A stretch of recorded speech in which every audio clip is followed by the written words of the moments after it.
Welcome back to the Yeda Elohim podcast, where the fear of the Lord isn't just a concept, but a way of life. In the world that's lost its reverence for God, we stand firm, diving into scripture, wisdom, and unwavering obedience. This is more than a conversation. It's a call to walk in true fear of the Lord. Let's get into it. Episode 35, and today we are talking about what to do when God is silent. How you doing, Omi? How's Good, life man. going? Good. It's Good Friday today. Mm. You know, it's a beautiful day, cool 60 degrees. It might get a little hotter. Got plans for today, but this is good first thing in the morning. Yeah. Talk about Jesus. Off topic, right? Yeah. What does Good Friday mean to you? What is it? For Sacrifice, people who don't know. the sacrifice of the Lamb. Jesus giving his life so we can have eternal life with God and those sins being forgiven. And a couple days later, he's going to be resurrected, and we're going to see that. Yeah. It's a sad day, but we know what's coming. Yeah. So we don't remain sad. No, sir. All right, brother. My first question for you is, why does it sometimes seem like God is silent within our sufferings? Or even when our lives are going great, but we still can't hear God? Why does it seem like he's silent? Because we don't have like a voice talking to us. There's no feedback. We don't get to hear anything. So the first thing we're gonna think about is like, oh, I need something to answer me. I need it to answer me. I need a voice in my head. I need to hear something. I need to see a sign. But that's not the case. And we do cry out to the Lord when we are suffering the most. Especially like we won't cry out to the Lord when things are going great. We have a bad habit of that as humans. We'll just sit and just be like, oh, this is great. I wonder why this is so great, and not realize that God's given us hope and he's given us all the gifts in the world to be where we're at. And when things are going bad, we're like, all right, let's just cry out to the Lord. It's difficult because you do want to hear something. You want to hear a voice. You want to hear something talk back to you, and not all the time you'll get a sign. Not all the time you'll get something that says he's listening. But he is listening all the time. And it is that faith aspect of being able to have the faith, being able to understand that he is with us no matter what, that he is listening, that it is okay to cry out to him whenever, however, especially if you're suffering. And I'd say for good practice, cry out to him while you're having a good time and everything's going great, because you want to thank him for the things he's given you. It's not easy to be in this world and knowing that someone's not listening. You want to be heard. Everybody wants to be heard. Yeah. But we do have someone that's hearing all the time, no matter what. Even if we're by ourselves, talking to ourselves, God's with us, hearing us. Every single thought we have, even if we don't speak it, he's listening. So yes, it may feel that way, but he is listening. To combat it, I'd say keep praying, keep finding that faith, keep understanding that God is listening. Read. God is talking to us in the Bible, so read the Bible. I know we keep preaching that, but it is one of the ways and one of the great ways to understand and hear God. And also just talk to people. I mean, I say this a lot, but if you talk to people and get their ideas or get what they're going through, how they're going through things, you will see, especially if it's a Christian person and they're older, you will see Jesus through them. You will see God through them, because God's speaking through everyone, to everyone. So you just need to talk, you need to speak up. You can't go through things alone. The more things you go through alone, the faith is going to be harder to have. You're going to realize how hard it is to have faith by yourself. It's possible, but it's very hard. It's true. And I just want to add this in there, right? Like King David, a man after God's own heart, even struggled with this. Yeah. Time after time, he struggled with the silence that was given to him from God. Yeah. Verses Psalms 13, verses 1-3, it says, "How long, O Lord, will you forget me forever? How long will you hide your face from me? How long must I wrestle with my thoughts and day after day have sorrow in my heart? How long will my enemy triumph over me? Look on me and answer, Lord my God. Give light to my eyes, or I will sleep in death, and my enemy will say, I have overcome him, and my foes will rejoice when I fall. But I trust in your unfailing love. My heart rejoices in your salvation, and I will sing the Lord's praise, for he has been good to me."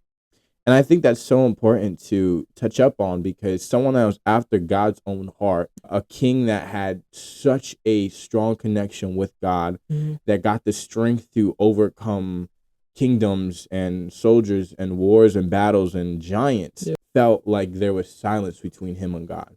He was so close to God, and yet he fell short so many different times. And after that, he was dealt with silence.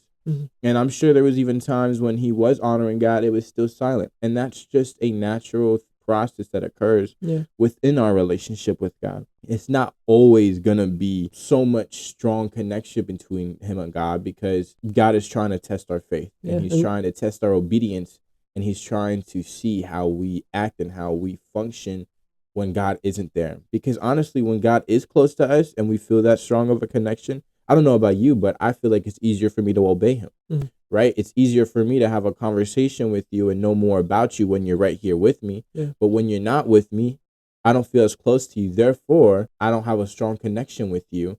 And I don't feel as inclined to make an effort to reach out to you because you're not right in front of me. Yeah. That makes sense? Yeah, I understand. I get it. You want to see God working, but God is working all the time. We just tend to forget that he's working when we're not even seeing it. And that's tough, because you want, like you said, you want to be able to see it. You want the person in front of you, and you want to see the actual thing move, like it moving, so that you're able to do what you want to do. Like, because if you're not seeing anything happen, it's hard to keep going. It's the motivation of it as well. You can't keep going if you're not seeing something, if you're not seeing change or anything like that. But there is movement.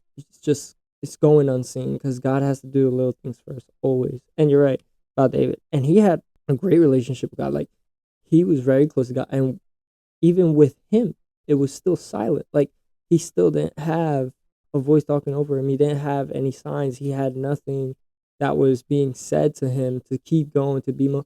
But he was still remaining faithful. He was still keeping a right, or trying to keep a righteous life. He did his best. He wasn't the greatest at it, but he is a figure that we look to, because he did fail, but he did remain faithful, in a sense that he kept talking to God. He kept keeping his faith towards him, and not straying off and just killing every single soul out there and just saying, there is no God, I am the God. No, he knew who his God was, and he respected his God. He remained faithful even in those times of silence. And I think that can go back to like having discipline in your day, and like in your everyday life, like remaining to take care of yourself, or going to the gym, or eating healthy, even when you don't see progress, or even when you don't see results right away. It's just maintaining that resilience in the everyday activities to make sure that you do reach that end goal, even though it may seem like there's no progress being shown. And that's, again, relating back to this, it's like, it's still remaining faithful to God, even when it feels like he's not close, or when it feels like he's silent. Because the reality is like what you said, he's always close, and he's always working, and he's not silent. You're just not able to see what he's doing yet in your life, because he's not going to always show you what's happening, because that's his decision. He's God. He's able to control whether or not you get to see certain things, whether or not you get to hear him, because he's God. And like I said, I think it's a test of our faith to see how we act in those times of silence. And it's very important to just still remain so very faithful to God. That's a great analogy too, with the working out. You're working out constantly, every single day. There's no results in a split second. The results take months, years to where you want to be. And you're looking at it, and you're looking at your body the whole time. You're like, man, there's no change. You're still working out. But you look at the mirror, you're like, there's no change, there's no change. And then someone that hasn't seen you in a couple months looks at you, and they're like, you look so different. You look great. And in your own mind, you're not seeing the little changes. You're not seeing all the muscles you tore so they could regrow and be stronger. You didn't see all that little work. You were just doing it faithfully because you were like, well, they said this is going to work. They said this is going to work, so I'm going to keep going. And with that, there was little moments where it just kept happening. The muscles were growing, and you just weren't seeing it. Yeah. That is a great analogy, because it is hard. And I think working out could relate to, the Bible a whole bunch. Absolutely. Or just following God, because you don't see the progress ever. You never see it. You feel like you'll never get to the spot where you want to be. But it is. You're actually growing. You're being stronger. You're getting stronger. You just can't see it. Yeah. But other people do. And then after a while, you'll take a progress photo. That's why we have progress photos. You'll take one a year out, and you'll be like, I guess I did change a little bit. In the moment, you're not seeing it because you see yourself every day. But you look back a year, and you're like, really changed. A lot has happened. Yeah. And that's the same thing with following Christ. My journey with Christ a year ago did not look like how it is right now. Mm-mm. And, I don't see it. I still don't see it. I feel like I'm still a baby Christian that sucks at reading his Bible and praying and stuff. But I've tried a lot harder now. And I can see that now because people telling me and other people seeing how I act and how I follow Jesus. But yeah, that was a great analogy. It is like working out. You just don't see it. You just got to be, faithful to the grind and continuing to be diligent and disciplined within your everyday activities. My second verse for you, or my second question, sorry, is how do we remain faithful to God when we don't feel his presence? Like when we do experience that silence or we feel like God's not close, even though he is, how do we still remain faithful? How do we, align our mentality? How should we align our lives? How should we act? What should we do in those times of silence? That's a good question. I would say find a group, find people to talk to. Because if you don't hear anything, if you're not growing in any way by yourself, because you can only grow so much by yourself and only have so much knowledge by yourself and understand so many things by yourself with learning, you need intel. You need people to give you little tips or pointers like on how to grow and how to be able to stay faithful when God is silent. Because he will stay silent. You need to have some tips and tricks, I would say. You would need to be like, okay, I'm going to study at this time of the day because that's when my brain's the freshest. And that's when I can actually take in everything. And then you're like, I'm going to pray at this time because that's when I'm the most calm. And, people will give this to you because they've been at it for years. So they'll tell you, here, pray at this time. Here, study at this time. This is when you're most fresh. This is when you're able to comprehend everything that he is trying to tell you. And then just walking through life, you go out in public, act how Jesus was. You want to be the light. Because even if it's a little bit fake, like you put on a fake smile, it's better to have that than be down, depressed, look sad, make everybody else feel miserable. Like toxic people make toxic people. You do not want that. You don't want hurt people having hurt people. You want to be able to be a light. You want to make happy people. You want fulfill life. Like you want to be able to be that person to help people out. Yeah. So even if you're going through a hard time, keep spreading that light. I don't think it's fake because it could seem fake in the moment, but it's not because it's what God intends for you. He wants you to be a present. He wants you to have people come to his kingdom. So you need to be a light. It's hard. It is hard because you want to be able to be like, no, this sucks. Everything sucks. And you want people to agree and you want people to be like, yeah, you're right. This sucks. And yeah, we should all feel the way you're feeling, but nobody's going to feel the way you're feeling. You can bring them down to that point and then you're going to feel bad because you just brought someone down. You don't want that in your life. You want to be able to bring people up. So yes, putting a little bit of a fake smile per se and going through that, you'll actually be happier that you did that because now you uplifted someone else. Like me and this, like, I think the internet, it's not fake, it's a little fake because you only see what you see. You don't see the actual life that me and Isaac go through. You don't see the things that we actually have to go through day in, day out, how we struggle day in, day out. Because we bring up this topic because it is something we deal with where we don't feel heard by God, and we're talking to the audience saying like, yeah, we feel heard. This is what you should do. But we don't know. Like we're struggling in our own ways. So yes, we have to put on not a fake attitude, but what we know. We have to give people what we know, that positive energy. Because if we were just giving them negatives and say, yeah, I don't know how to. There'd be nothing to talk about. Yeah, there'd be nothing to talk about. Why would we be here? Why would we be doing this? Why would people be reaching out to us? We wouldn't have any of this. So yes, we have to put what we know. We're not lying to these people, but we're putting out there what we know to help them out so we could be a positive energy. We don't have all the answers. Me and Isaac never have all the answers. And we probably never will, ever. Like, even when we get older, we'll never have all the answers. But what we know now is what we could give to other people. And that's not saying that we're holier. That's not saying that we're better than anyone else. We'd want the same thing from other people. We'd want knowledge. We'd want people to give us feedback that we would need. Because I say it all the time, but toxic people will make toxic people. You can't keep throwing out stuff that's going to make people be like really selfish and mad at everyone. You do not need that in your life. So yes, us doing this, it's not fake, but it's, what would you say, like a positive. It's being hopeful. Yeah, hope. That's what it is. It's hope.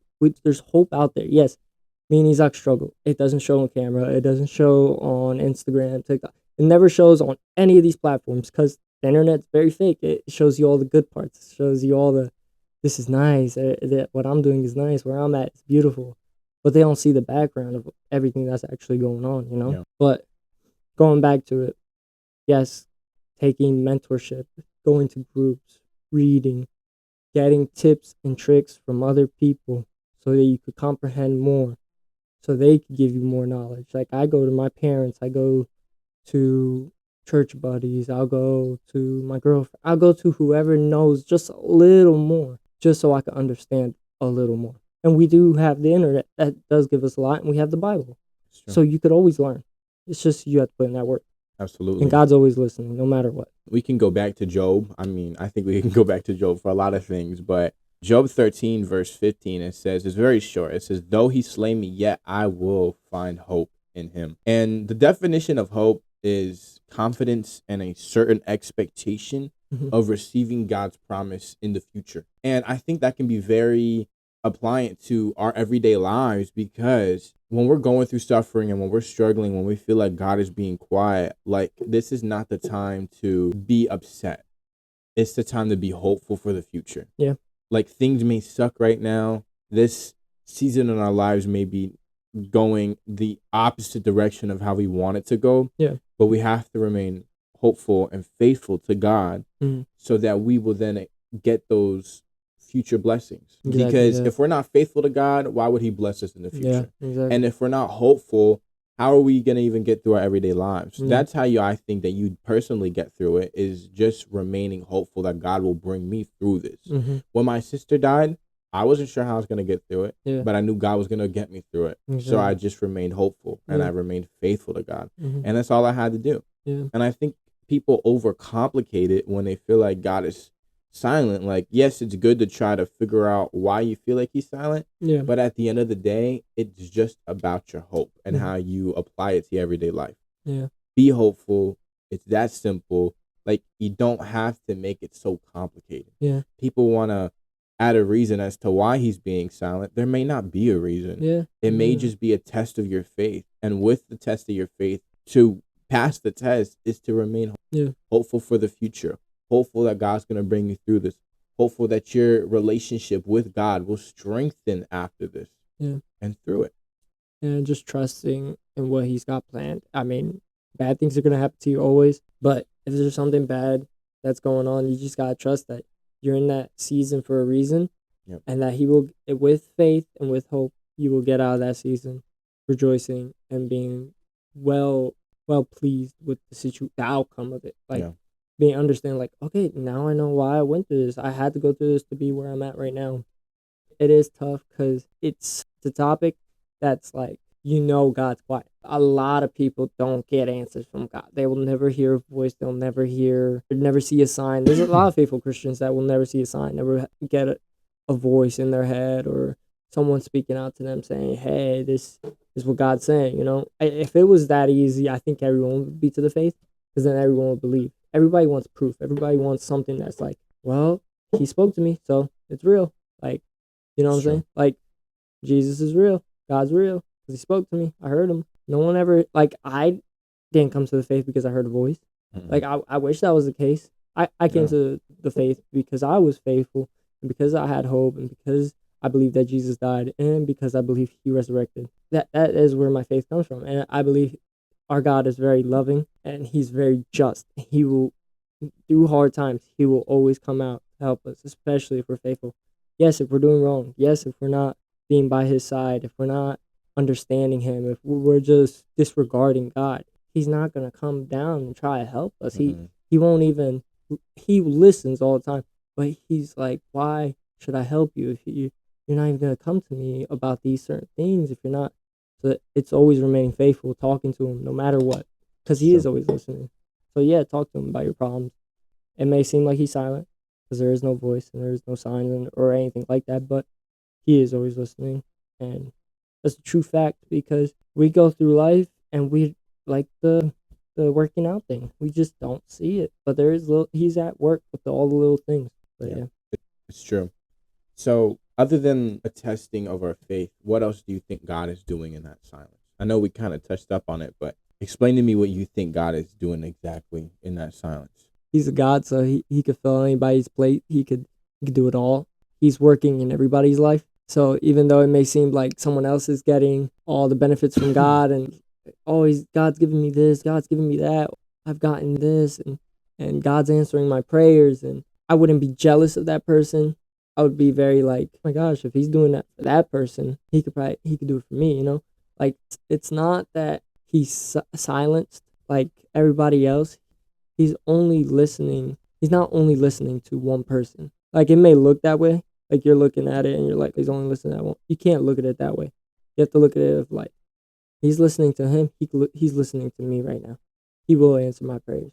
I have a verse that ties in exactly with what you were saying. It's Psalm chapter 37, verse 7. It says, "Be still before the Lord and wait patiently for him. Do not fret when people succeed in their ways, when they carry out their wicked schemes."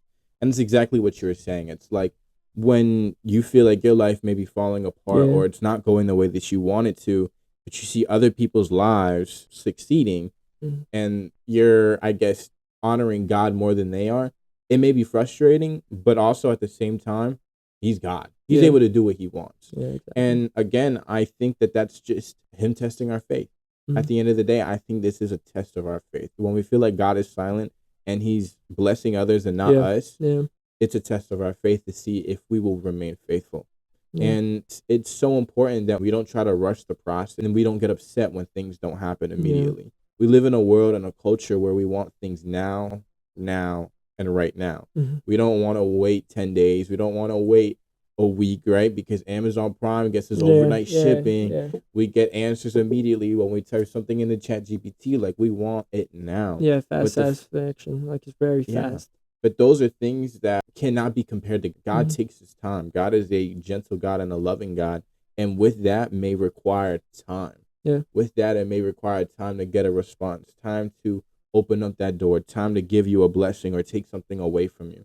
And it's so very important that we are patient with the Lord.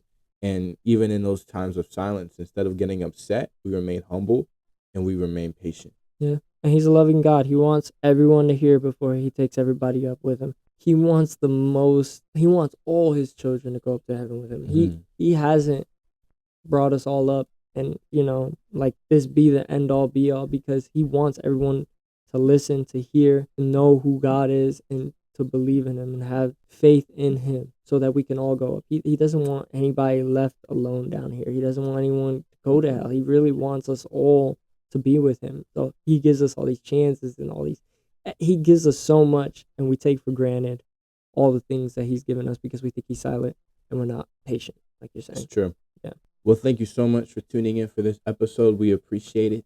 And we'll see you guys next week. Adios.